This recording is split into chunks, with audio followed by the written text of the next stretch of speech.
Okay, so as Tom said, this is the 100th anniversary of the founding of the ARRL. W1AW is probably the most famous single ham radio call sign on the planet. And this year, W1AW Portable 1, Portable 2, Portable 3, and so forth, will be temporarily assigned to volunteers who want to get on the air and use that call sign and put it on in every state. The number of volunteers operating in every state has been as low as 5 out on Guam, where there aren't a whole lot of active hams, to somewhere around 50 down in Florida. They spread it out among a whole bunch of guys. All 50 states are going to be activated. Each state will have 2 weeks. The weeks that have been assigned for Maine are August 27th to September 2nd and December 3rd to December 10th. So we got one in the summer and one in the winter, which is nice because propagation is different in those 2 times of the year. There are a ton of awards that are being offered, and in fact, they're starting to think about adding more. Worked all states with all W1AW contacts is kind of a cool one that a lot of people have started looking for. So people are looking for it. Every week on Tuesday night, when the clock ticks over, 2 new states come on the air, and the pileups they have are just enormous of all the guys trying to get it out of the way so they can get it done before the next week. They're tracking how many people have QSOs with W1AW Portable 1, 2, 3, 4, 5 on the most bands and modes. Some guys have worked several hundred contacts with W1AW spread out. In fact, I think the top 2 guys in Maine are here in the room. You're second, right, John? I'm behind NIT. Oh, you're okay. And where did Bill go? He just left. He just was here. Oh, he was here. I think he wanted to talk about this too. Oh well. And KAPO I think is ahead of the pack. How many QSOs and band modes have you got? Right now, a little over 500. Okay, so he's worked W1AW a bunch. So I'm coordinating the weeks for Maine. I've got an online sign-up sheet. The guy N2IW from the Rochester DX Association that coordinated the first New York week created a really cool web application, and a bunch of other states' coordinators went to him and said, that looks great. Instead of me creating something from scratch, can I just copy it? And he said, okay, sure. So it requires an ID and a password, and if you send an email to that address, it'll get to me, and I'll sign you up with a user ID and a password. We don't want a lot of people getting at this site and screwing up with it. You can go to the website and sign up for as many band slots as you think you can handle. And just to put it in perspective, each week there are 2,772 2-hour band mode slots available. Not all of them are going to be all that useful. The 160-meter RIDI in the middle of the day is probably not one that anyone's going to sign up for, but certainly there's well over 1,000 or 1,500 in each week. So you can sign up for as many as you want. All I ask is sign up for as many as you want. Take all you want, but eat all that you take. Don't be piggy on them and then not operate. So take as many as you want and operate a lot. We can and we should have a lot of stations on the air at any time. We can have a W1AW Portable 1 in Maine on 20 CW and another one at the same time at someone else's house on 20 sideband at the same time. So we can spread them out and we can be all over the place. And we should be. So the online sign-up sheet looks like this.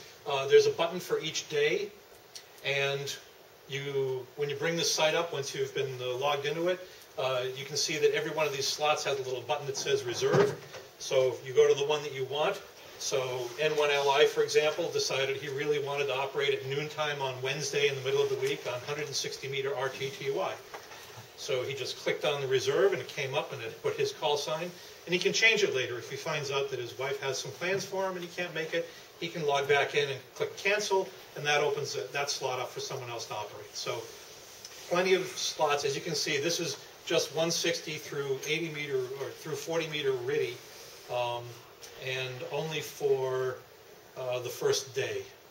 So that's one day. So you can imagine that this screen keeps going down to about double the width or double the length. And there are 14 of these. So there are lots of slots to operate. But as I said, sign up for as many as you want, but whatever you sign up for, make sure you get on. The requirements are that whoever is hosting the station, you can do it at your house, or you can do it at a club station, you can do it anywhere, but the station host must be an ARRL member. You're using Hiram Percy Maxim's call sign, You probably should be an ARRL member. That's not an unreasonable request. But you can have some guest operators that you want to show how to do it and how to play the game. They don't have to be ARRL members, as long as the control operator is. You must log on a computer either during or after. Any software you like, I don't care what you use, it doesn't matter, as long as it will crank out an ADIF file format at the end of the whole thing. That way we can merge them and submit them all to headquarters. You must be operating with high standards.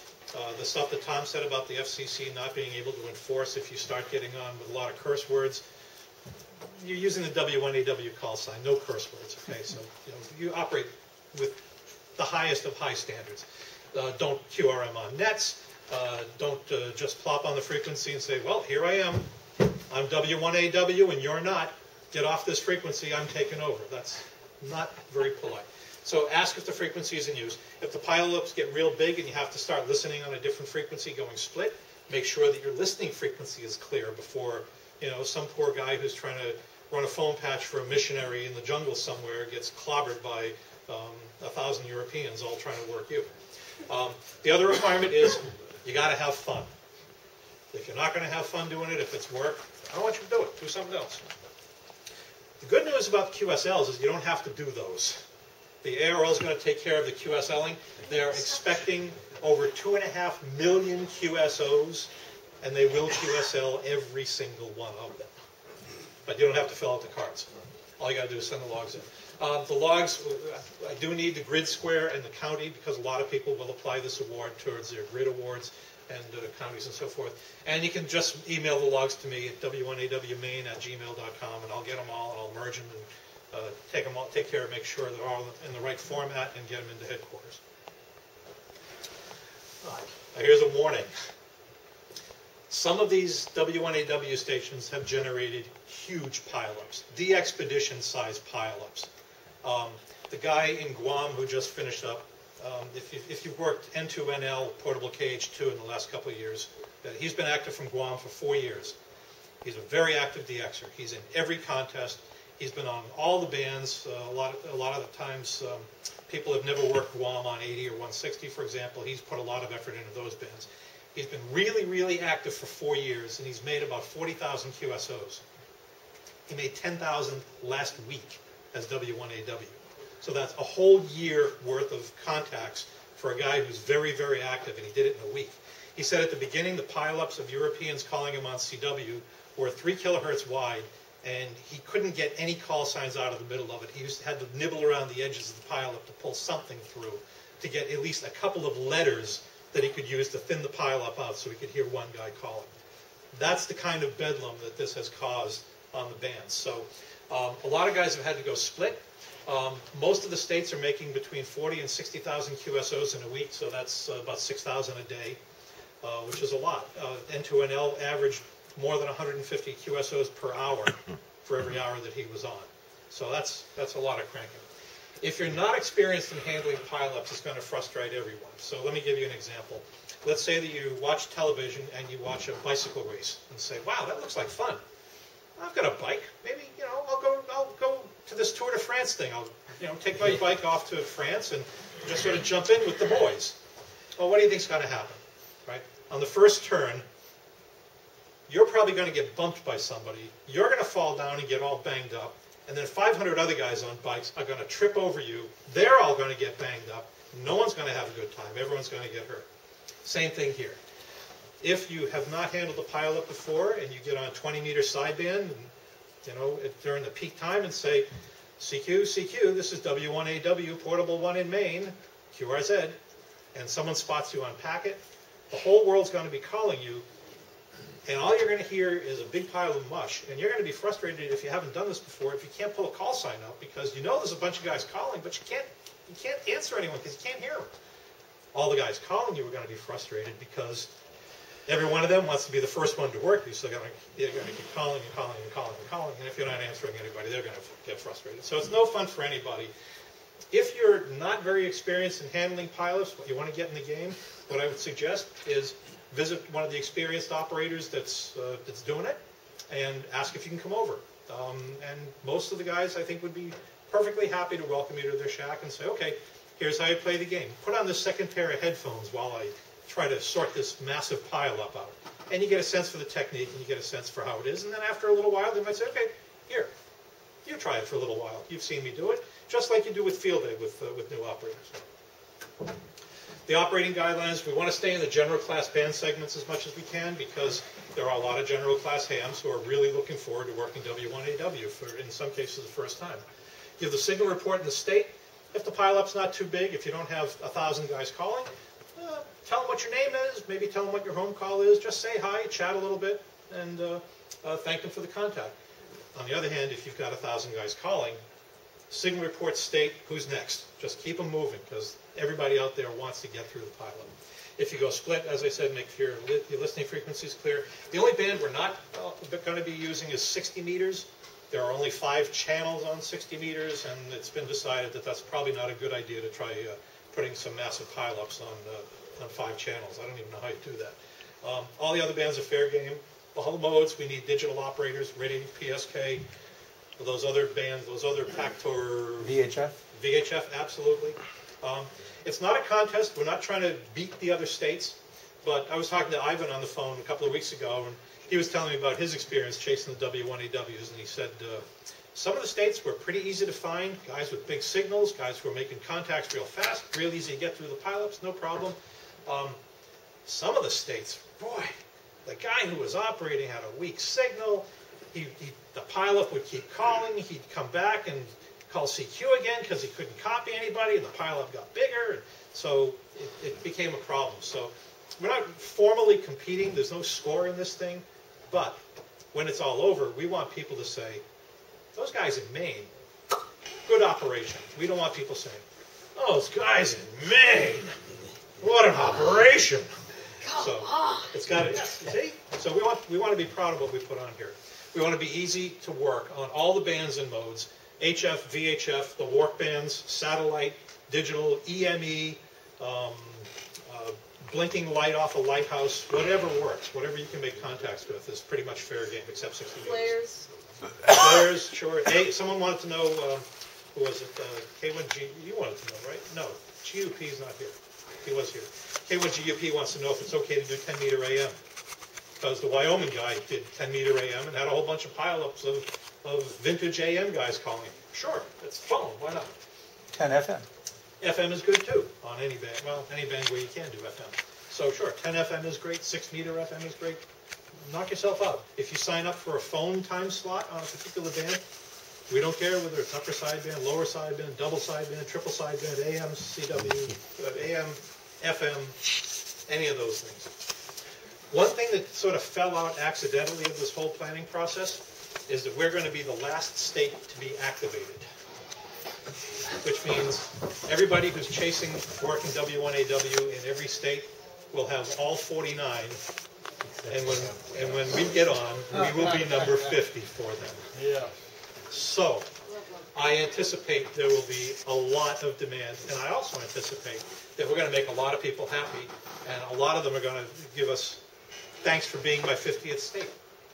That's pretty good. You don't get to give people smiles like that very often, and I would suspect that we'll probably make 40 or 50,000 contacts, and probably half of those will be guys getting us for their last state, which is pretty cool.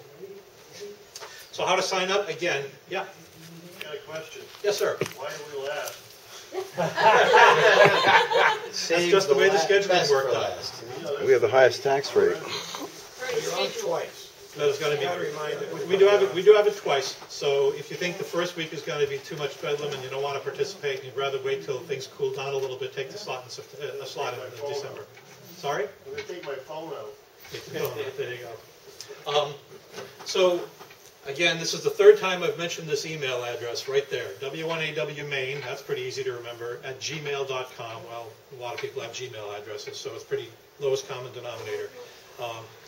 Send an email there, and I'll get you a sign-in and a password for the site, and you can.